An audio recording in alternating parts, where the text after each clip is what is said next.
Hi, this is Dr. Jubeli. In this video, we're going to focus on topic 3.4, but we're going to focus on the non-Mendelian inheritance.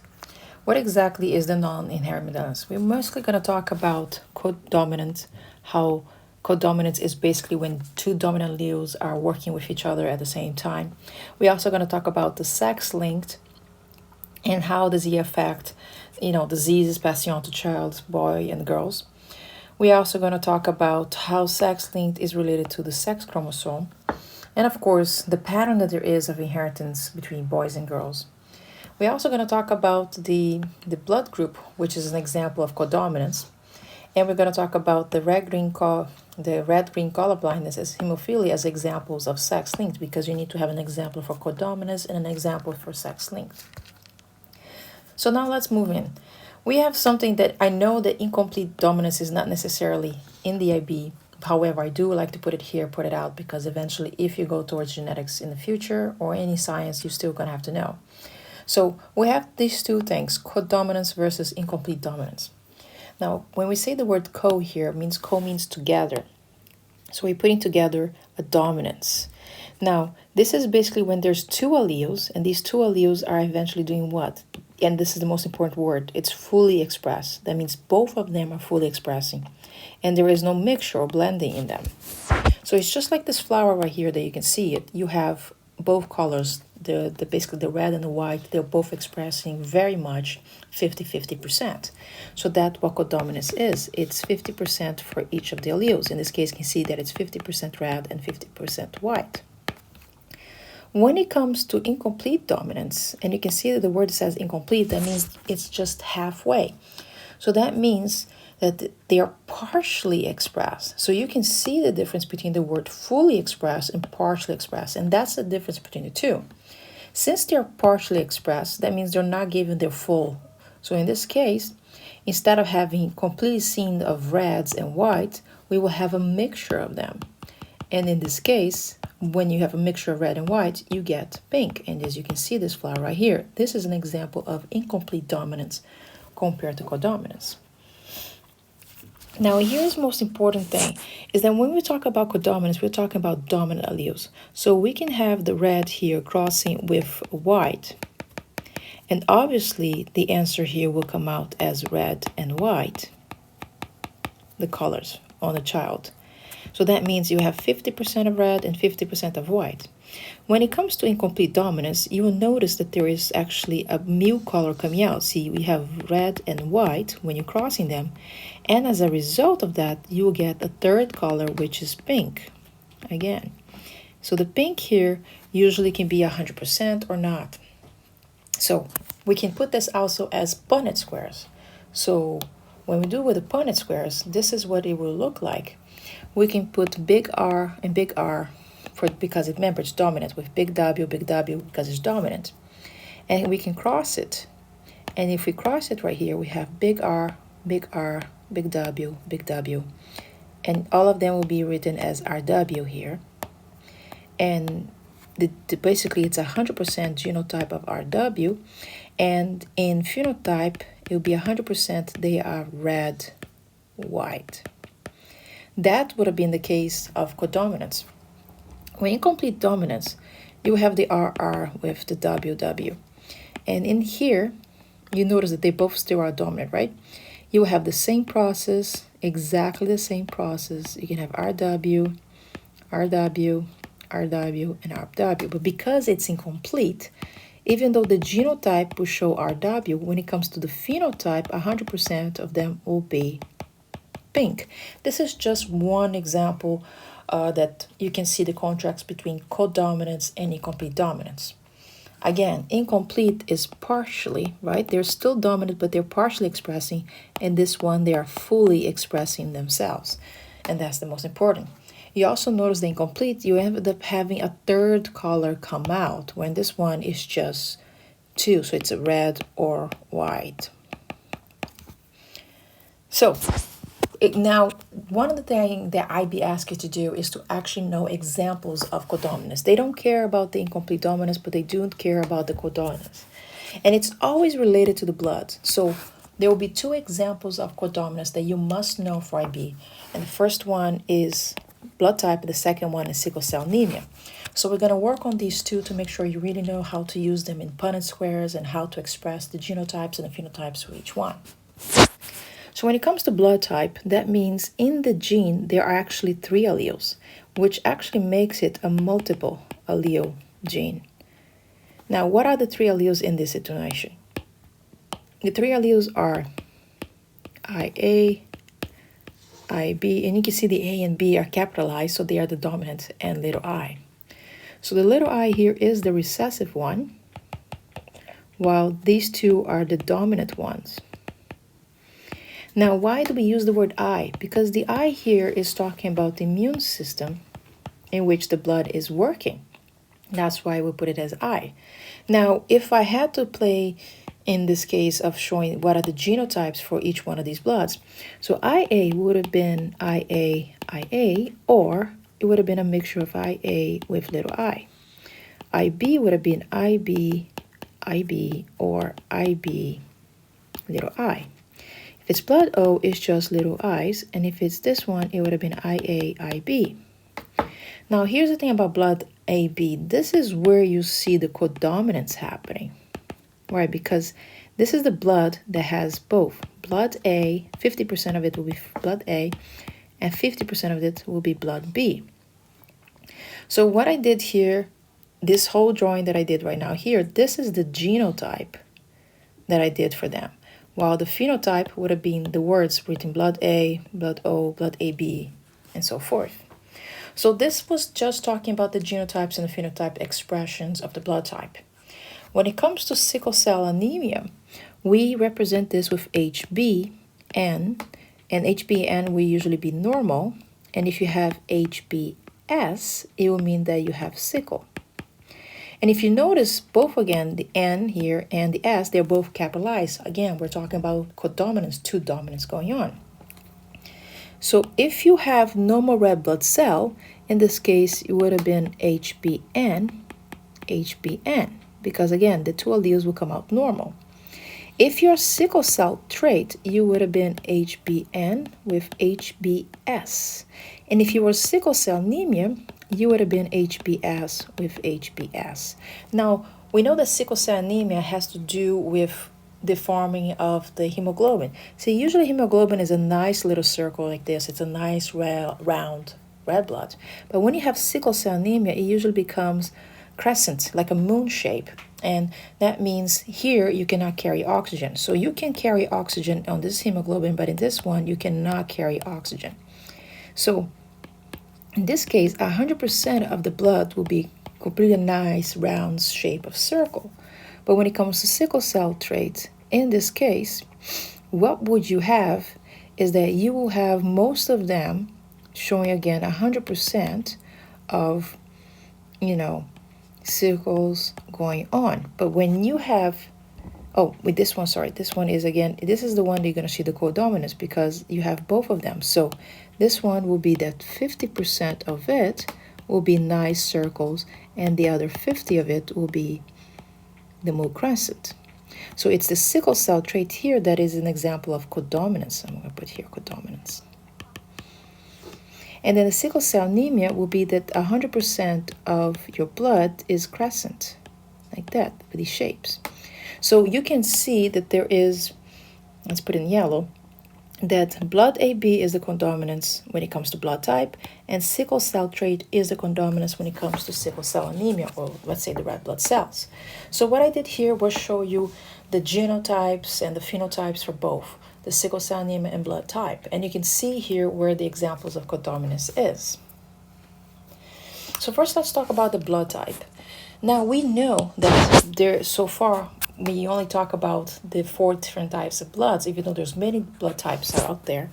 But we know that there is blood A, blood B, blood O, and blood AB so far, but although we don't see many things.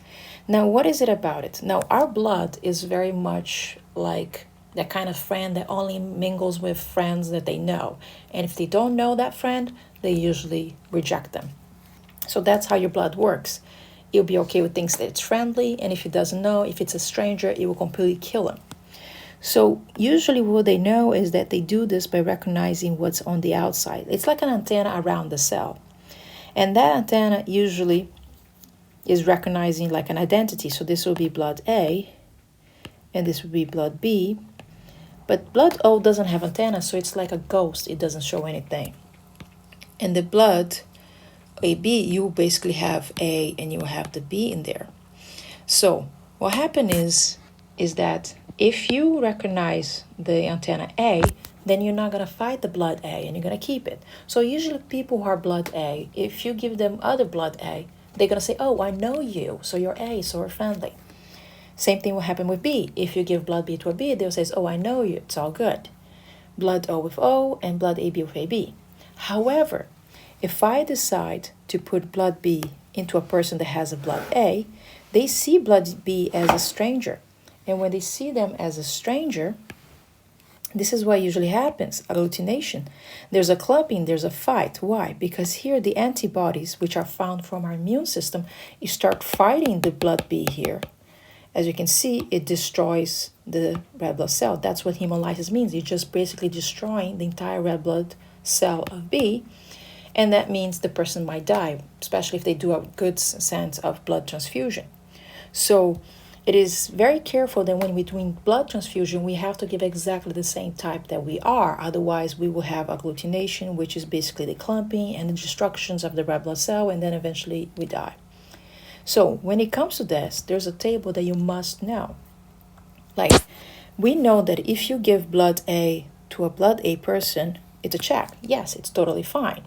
But if you're going to give the blood A to blood B, it will die. If you give blood A to AB, it does know what a blood A, so it's still fine.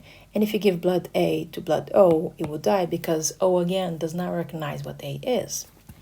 If you give blood B to a blood A, it will die. But if you give blood B to a blood B, it will live. If you give blood B to a blood AB, it will live because it knows what B is, so it's totally fine. And if you give blood B to O, it will die because O does not know what B is. If you give blood AB to A, many people think that it will live, but it's not true because there's that B on that blood, so that means it will die.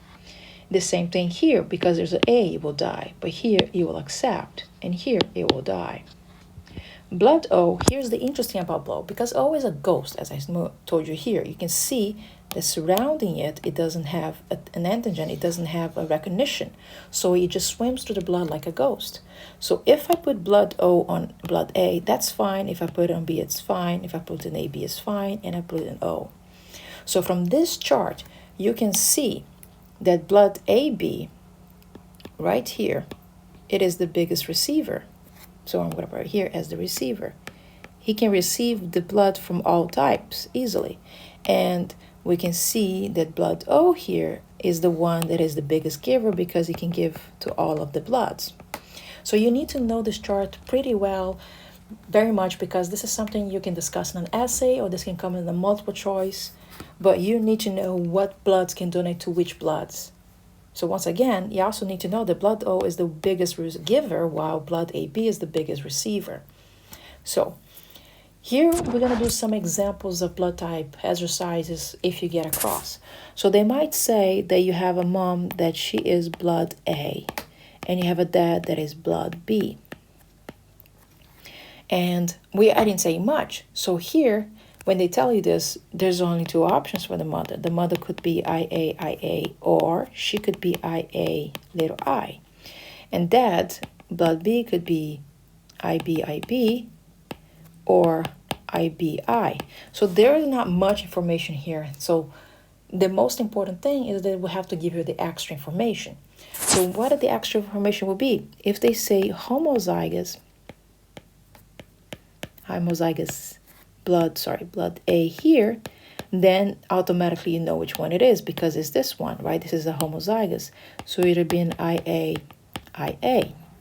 And if I say for the dad, for example, say heterozygous blood B, obviously it has to be the different one here. So it would have been IB little I. So this is how you can figure out when there is the difference between blood A and B. Now, if I say blood AB, this one you don't need the homozygous or heterozygous because there's only one, which is IA/IB. And then the same thing with blood blood O, which basically just means II. But when it comes to blood A and blood B, they have to give you if it's homozygous or heterozygous because there's two options for both of them. So it's very important that you know this. So now that we're reaching this, let's do some examples with these blood types. So let's just say I have a mom that she is homozygous. And this case, she's homozygous blood A. And dad is heterozygous blood B. So using homozygous, you automatically know that this is IA and this is IB little I. Now, how would I put this in a Punnett square? Of course, I'll make the 4 squares. I can put mom here. It doesn't matter if I put on the side on the top, and I'm putting that here. Now, you have to put them in alphabetic order. So I usually put the IA and then IB, and then IA, and then IB. Here I put IA little I, and here I put A little I. So now we find the genotype for this Punnett square result. So I look at the first box, it shows IA/IB. Is there any more boxes? Yes, there's a second one. So that means there's 50% here. This, or you can say 2 out of 4, that would be IA/IB. Then I notice there's 2 of IA little I, so there's 50%, or 2 out of 4, there is IA. So remember, these are the letters when it comes to genotype. Now, if I had to write this as phenotype, when it comes to phenotype, you look at these and you say, what does this mean? This means it's blood AB, and there's means that there is 50% of that. And then what does this one mean? This means it's just blood A, 50%. Now, you don't have to say heterozygous blood A, you just say blood A. So phenotype is actually writing the word blood, AB, blood A. This is it. So this is one example of condominance. We can also play another one that they can do a lot with you guys, is they can play this trick and say, hey, if I have a mom that she's blood A and she's crossing with a dad that is blood B, and that one of the child came out to be blood O. Now, the question is, did mom cheat on dad or not? When they give you a child result here, the best way to start is to write the Punnett square and put the child in one of these boxes. So I know the blood O is little I, so I put the box here. Now, this is one of the possibilities of the child. So what I can do is, I know that this I must have come from here. So I put the I here, and I know that this I must have come from here. Now, when you do this, we know that mother is blood A, so most likely this is A, and we know that that is B, so this is mostly B. So is it possible that this child is the son of this father? Yes, it is, because that means this father must be heterozygous for his blood, and the mom must be heterozygous for her blood in order for them to get a blood O. So mom did not cheat on that. The child did come from this father. So this is one way of going backwards, always going backwards. That means putting the child inside the box and then bringing the box out into the parents. This is one way to figure out about parents. We're going to do one more example of blood types, just to make sure that you know how to use this. So let's just say I have a mom, she's blood AB, and she's crossing with a dad that is blood O. So AB would be this AB, and blood O will be little I. So then I will put it in a square. I have here IA, IB, and here little I. So we have I, little I, B here with little I, IA with little I, and IB with little I. First, I have to get the genotype. The genotype here, the first two boxes, you can see that there is 2 of them there, so it's 50%, or you can say 2 out of 4. And the other one is, you can see that there's 2 of them, so it's 50%. and it's 2 out of 4. If I want to put phenotype in this case, then in this case it would have come out, since there's this one right here, right? That means that's blood A. So I put blood A, and I can say 50% or 2 out of 4. And the second one is blood B, as you can see here, and it's 50%, 2 out of 4, which you also can simplify the 2 out of 4 by saying 1 out of 2, which is 50%. So this is another example of showing the genotype phenotypes when it comes to blood type. But last but not least, let's try one that has to do with blood AB crossing with blood B. Now here, I gave you blood B, but I did not tell you if it's homozygous or heterozygous, right? Now, if crossing this and I say that the child has blood A. So the child has blood A. Now here is where it gets even more complicated because I don't know, the child can have two options, right? So think of this. This is blood IB, or it can be IB little I. And the child could be IA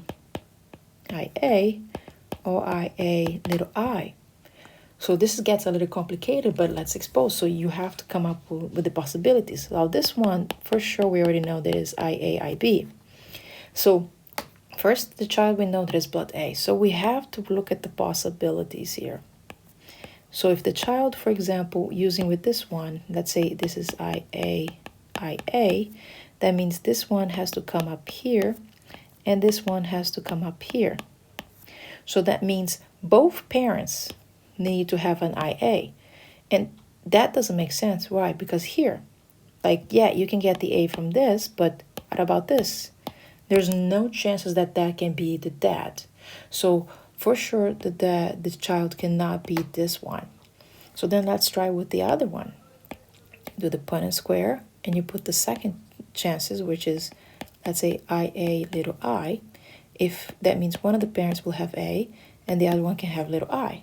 Now that makes more chances because this can be IB here, right? And that can be the dad. And then here it can be IB, which this can be right here, the mom. So for sure, the child in this case scenario will be IA little I. And dad, in this case, must be heterozygous, which is this. So this is going backwards by using the childs to go back to the parents. And that solves a lot of the problems. So this is the hardest you can get in the IB exams. Now, we also have another example, which is the sickle cell anemia. And how does the sickle cell anemia? If you remember, it's about the hemoglobin. And if you remember about hemoglobin, usually hemoglobins, they're a nice circle. And what do? They carry oxygen. So here, as you can see, it's a picture showing of a normal red blood cell, which it looks a nice rounding shape, right?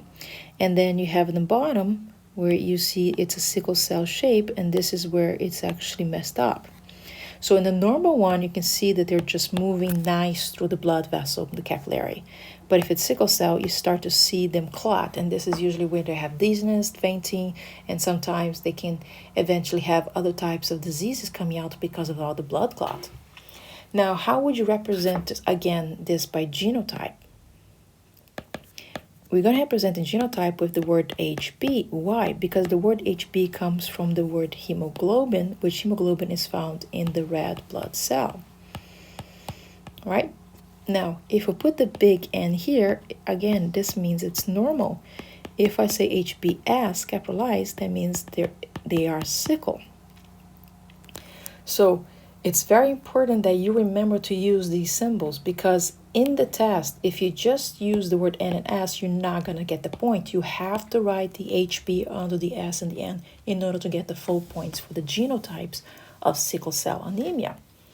So let's give an example here. Let's just say you have sickle cell anemia crossing with a sickle cell trait. Now, here's where it's going to say, oh, I don't remember this. Let me show you how to do it. So the genotypes, if it's HBN and HBN, that means they're normal.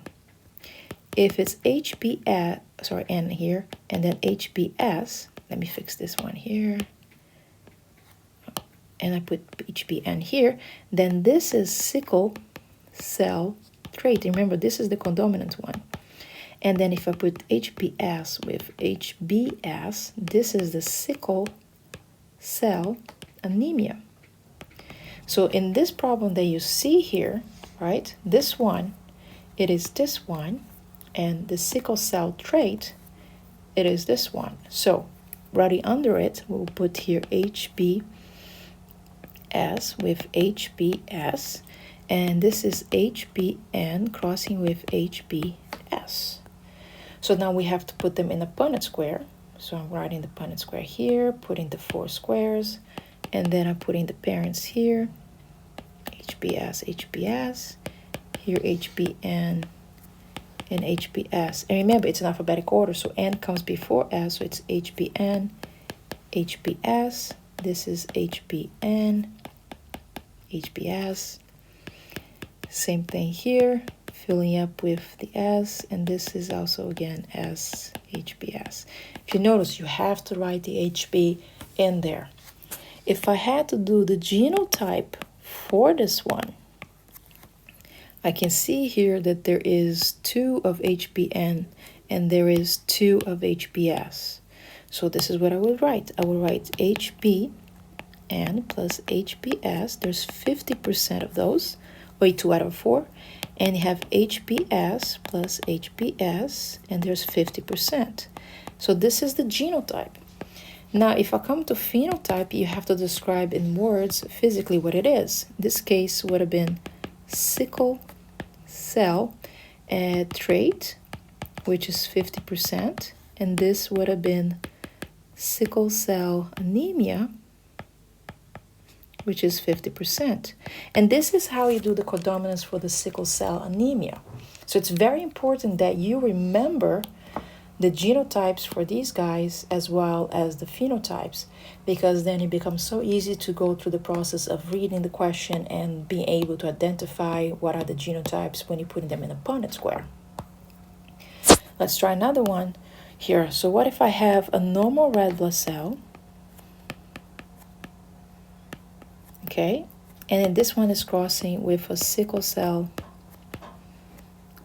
trait. So now you already know the sickle cell trait is an N with a HBS, and this one is HBN with an HBN. So I will put in a Punnett square. Again, here I will have HBN crossing with an HBN, and here I will have HBN with an HBS. And remember, it doesn't matter which side you put the parents. Then again, I have HBN, HBN. This is also HBN plus HBN. Here we have HBN plus HBS, and so forth. So again, genotype, we're looking at the letters. So in this case, we have 2 of this one. So it's 50% HBN plus HBN. And there is 50% of HBS. No, actually N, sorry, first, and then HBS. Now, phenotype, in this case, would have been 50% of them are normal, and there is 50% of them that have sickle cell trait. It's very important they know the difference between trait and anemia, otherwise you get points off. So this is showing all the process of codominance with sickle cell anemia. Now that we have done codominance, the next example of non-Mendelian, because again, we are discussing about non-Mendelian. The only thing that was Mendelian was dominant recessive. But codominance is a non-Mendelian situation. So is sex-linked. Sex-linked is known as the sex chromosomes. That means we're focusing on the XX of the female and the XY of the male. And there's 2 examples that you must know. And both examples are actually recessive diseases. So it's the color blindness and hemophilia. These you must know for IB, these 2 examples. And again, these 2 examples are example of sex-linked, which is related to sex chromosome. So let's look at examples of sex-linked here on a Punnett square. So on the Punnett square, we're going to just talk about the male and the female here. We have X and X, which is the female, and we have the X and the Y, which is the male. So when you're taking a sperm, right, and you put it on a Punnett square, and you take an egg here, and you put it in a square, you will have the X and the Y here, and you have the XX here. Now, if you cross this, you get XX, XX, and XY, and XY. How interesting that this means that the 50% of them will be female, and 50% of them will be male. This is obviously right, because when you get pregnant, the only chances is it's going to be male or female. That is the probability when it comes to sex. And this Punnett square is clearly showing this.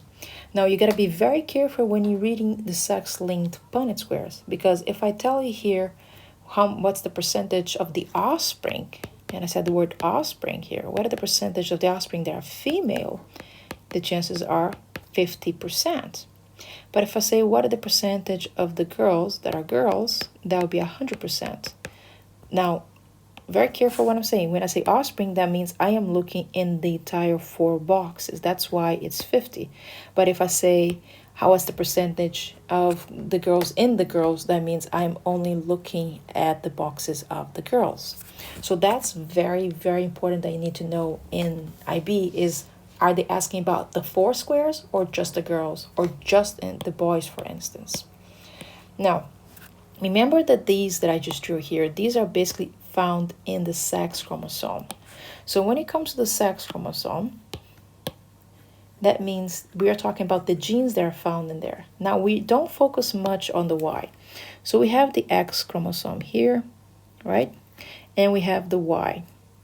Now, we are only going to focus on genes, diseases that are in the genes of the axis. So that means they are located only on the axis, the disease that we're talking. So, for example, color blindness as well as hemophilia, these ones are only found on the axis. So only the axis here carry. Now, Y doesn't have that gene. So because it doesn't have a gene, it's not affecting. The Y won't affect any of the inheritance in this situation. So we're going to see examples of this of color blindness. So, for example, color blindness, we know that it's recessive, and you should know this, and it's sex-linked. That means you can't see certain types. Like right now, I can see there's red and green on the first one here, but some people, they cannot see at all. Some people, like here, even on this one right here in the bottom, I can see there is a 2 here that separates from the color. So some people have a hard time seeing different colors. Some people can actually only see black and white. Some can only see green and red, and the other one's yellow and blue. That's what color blindness is about. So in color blindness, as I said, it's a recessive sex-linked. So that means I will use the letter little c in there. But that's now you have represent because it has sex linked. So in this case, we have to use the XX and the XY in this. So if the little c is a disease, then the big C is normal. So if I put here big C on a woman, that means she is normal. If I say big C with the little c, it means she's a carrier. It doesn't mean that she has it. It just means that she's carried within her, but she's not expressing it. And then if I say little c here, then this person has the color blindness. When it comes to X and Y, you know that only the X can be done, right? So there's only 2 options. Or the guy is normal, or the guy has the disease, right? As you can see here. So the only reason why the man only has 2 options is because the Y does not carry the gene for color blindness, only the X. So the woman, she has 1, 2, and 3 options, while man only has 1 or 2. And only the woman can be a carrier because she has 2 samples of X chromosomes. So she can have within her the allele for the color blindness, but doesn't mean that she's actually colorblind, because the normal here is the dominant, and he's masking or hiding the other one that will not be expressed whatsoever. And she doesn't express it throughout the entire life. That means she's normal for the rest of her life. So let's give examples of Punnett square when it comes to color blindness. So let's just say that the woman, if I say she's a carrier, right? And when I say carrier, that means she's definitely normal. and she's crossing with a man that is normal. So I did not mention any genotypes, but if you know that the man is normal, then automatically know that he's big C with a Y. And I said that she's a carrier, so automatically I know that it's big C with the little c. So now I have to put them in a Punnett square. And I can put the mom in any of the cases and the dad also anyways. So then I start putting the letters here. Make sure you put big C so you can differentiate from the little c. And you can see big C and big C. And then here, oops, made a mistake here. This is the Y. So the Y is here. And this is little c with the Y. So now I have shown what happens with the babies. Now I can look at this as the offsprings, or I can look at this as girls or boys, and I'm going to show you this. So for example, if I have a genotype, the genotype here is that there is X and big X. This means there's one of them, so that means that's 25%. That is normal.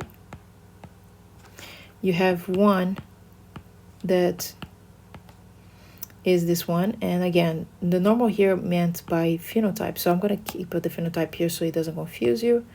So the second one is this one. This is 25%, right? As you can see, it's just one box, and this is just one box. And we have one that is 25%, and this one is also 25. See, because the four of them are different, so it's 25 of each. Now, this is talking about in the offsprings, right? Now, I can ask you, out of the girls, and that means when I say out of the girls, in this case, that means just from these two boxes, right? How many of the girls are normal? Now, you cannot say 50% because there's only two boxes. So if it's only two boxes that I'm looking, like here, if I'm only looking at the perspective of two boxes, it's 50-50, right? There's only two goals of possibilities. So I will say that 100% of the girls are normal, right? Because you can see big C here, big C. If I said out of the offspring, how many of them are normal, right? Here, I'm going to write the word girl. The question says, how many girls are normal? 100% of the girls are normal. But if I say, how many of the offsprings are normal, you can see there's an additional one here, right, because of the boy. So that means I will say that there is 75% that is normal. So it's very interesting how the tricky IB can be just by asking the question. See, on the first one, I mentioned out of the girls, how many of them normal? But there's only two boxes of girls, so it definitely needs to be written 100%. But if I say out of the offspring, that means I have to look as an overall four boxes, and that is 75, which is normal. This is very, very tricky. So when it comes to Saxling, please read the question, because when I say out of the girl or the boy, it is not the same thing as me saying out of the offspring, because when it's the girl boy, you're only looking at two boxes, and the offspring, you're looking at four boxes. So the percentage, as you notice here, it has changed just by changing the way I'm asking the question. Now, if I want to look at this and actually write the phenotype for the offsprings, right? In this case, I'm saying offspring. So now I am looking at these guys, and I see the girls. Out of the girls here, I can say 50% are normal girls, and I can see here that 25% of the boys are normal, and I have to write the word boys here, and 25% of the boys has the color blindness. But I ask about here, when I said I ask about the offspring. Now if I said out of the boys, how many are normal, and you can see the word out of the boys, how many of them are normal. In this case, I am actually saying that it's 50% because I'm only looking at what? I am only looking at the two boxes here. But if I say out of the offspring, right here, out of the offspring, and I say how many of the boys is normal, then I will say 25. So the way the question is asked is extremely important in the test. Okay? So let's play another one here. I have, for example, a colorblind woman crossing with a man that is normal. Now, if she's colorblind, then obviously she has to have little c with little c and crossing with a dad that is normal and y. Now I'm here, I'm putting the Punnett square and I am going to cross. So I'm putting mom here as little c and dad is normal. Now, look what happens to the girls. The girls here are all saved by the dad. Why? Because the dad gave his big C, so the big C's are covering the girls.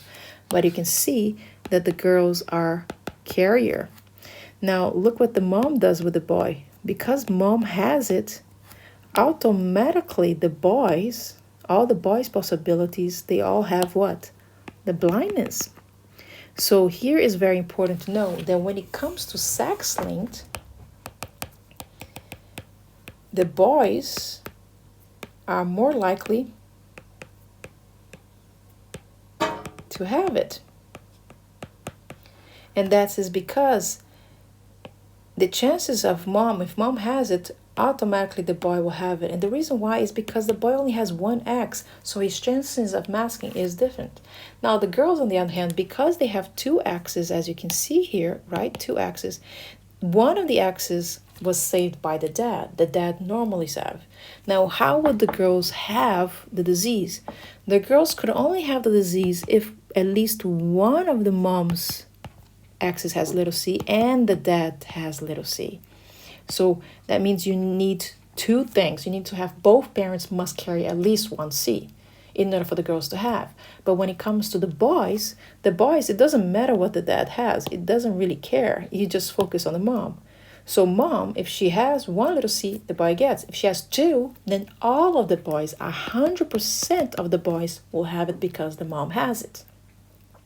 So the boys have more chances simply because mom is giving the X's, and that means they only have one opportunity, one X in order to express.